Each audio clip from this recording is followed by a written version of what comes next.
नमस्कार मंडळी, कशा आहात तुम्ही सगळेजण? मजेत ना? आम्ही पण मजेत. सगळ्यात आधी तुम्हा सर्वांना बैलपोळ्याच्या खूप खूप शुभेच्छा.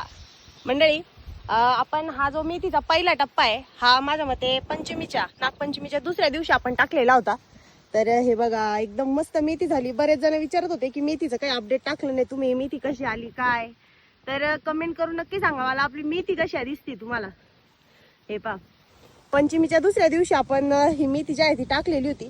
आज आहे बैलपोळा, तर जवळपास 25 दिवस झालेले आहेत ह्या मेथीला.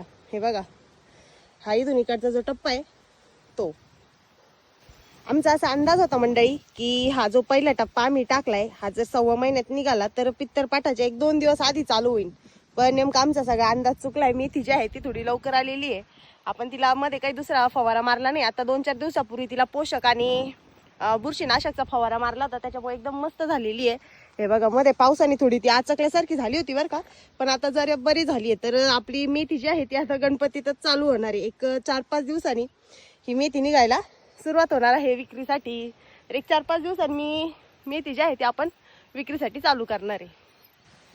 तर मंडळी, मेथी जी आहे ना ती टप्प्याटप्प्यावरती टाकल्यामुळे हा फायदा झालेला आहे की जो पहिला टप्पा टाकलाय तो आता गणपतीमध्ये तर निघून जाईल. पण त्याच्यानंतर ही जी मेथी टाकलेली आहे बघा, मी तुम्हाला दाखवते.